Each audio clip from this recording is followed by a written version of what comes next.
আসসালামু আলাইকুম ওয়া রাহমাতুল্লাহি ওয়া বারাকাতুহু।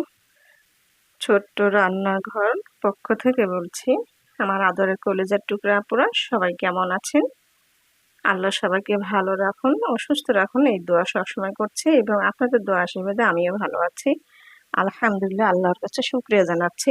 আপুরা, আজকে আমি আপনাদের সামনে হাজির হয়েছি ৪ প্রকার শাক নিয়ে, মানে ৪ মিশালি পালং শাক। এই দেখুন, এই যে পালং শাক এবং এই কলমি শাক, আর হচ্ছে লাল শাক, আর আছে হলো ধনিয়া শাক বা ধনিয়া পাতা। তো আমি এখানে সরিষার তেল দিয়ে দিচ্ছি, দিয়ে দিলাম সরিষার তেল। আমি এখন দিয়ে দিব পেঁয়াজ কাটানো এবং রসুন কুচি আর কাঁচামরিচ।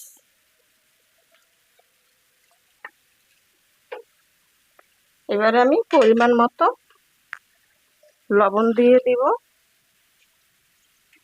লবণ দিয়ে দিলাম।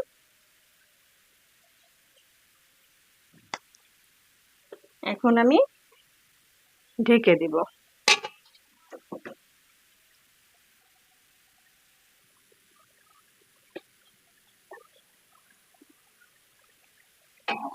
আপুরা দেখুন, শাকগুলো মিলে যাচ্ছে, আরো যাবে, অল্প একটু হয়ে আসবে।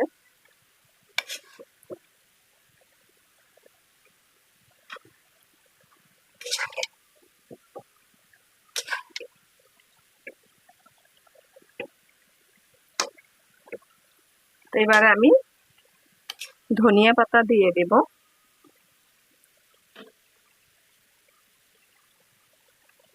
দিয়ে দিলাম ধনিয়া পাতা।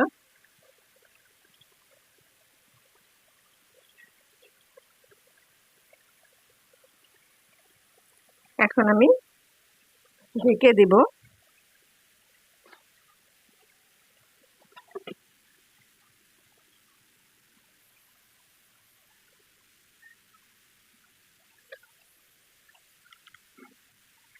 আপুরা দেখুন, শাকগুলো খুব সুন্দর মিলে গেছে এবং প্রায় হয়েও আসছে। আমি আরেকটু ঝরঝরা করে নেব। তো আপনারাও এইভাবে বাজার থেকে কয়েক রকমের শাক কিনে একসঙ্গে রান্না করবেন, দেখবেন খুবই মজাদার হয়। কয়েক মিশালি শাক রান্না করলে সেই শাকটা খেতেও ভালো লাগে।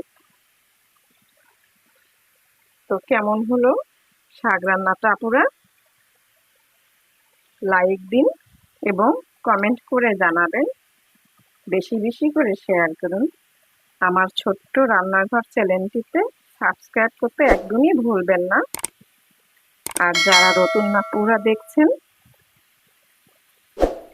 পাশে বেল বাটনটি ক্লিক করে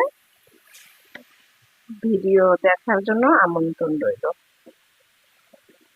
আমার ভিডিওর পাশে সবাই থাকুন, সাপোর্ট করুন এবং বেশি বেশি করে শেয়ার করুন।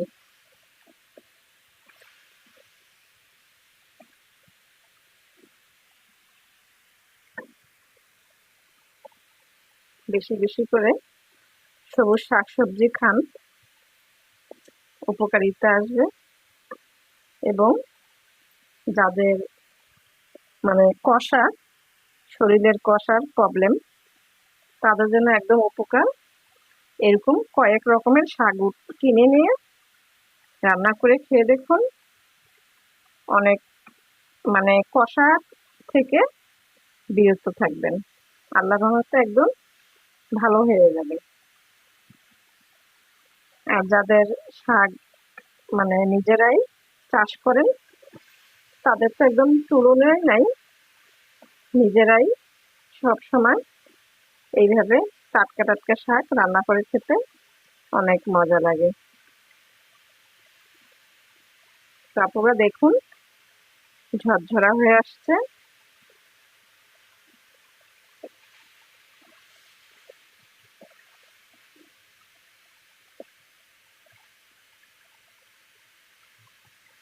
আমি এখন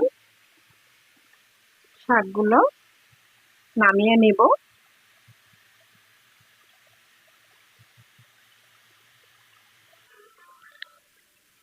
নামিয়ে নিয়ে আসলাম চার মিশালি শাক রান্না। সবাই ভালো থাকবেন ও সুস্থ থাকবেন। কথা হবে আগামীকালকে। আমার ভিডিও বিকাল 4টায় আপলোড হবে। ছোট্ট রান্না ঘর চ্যানেলটিতে অবশ্যই সাবস্ক্রাইব করে আমার ভিডিওর পাশেই থাকবেন। তো সবাই ভালো থাকুন ও সুস্থ থাকুন, এই দোয়া কামনা করে রেখে দিচ্ছি। আসসালামু আলাইকুম ওয়া রাহমাতুল্লাহি ওয়া বারাকাতুহু।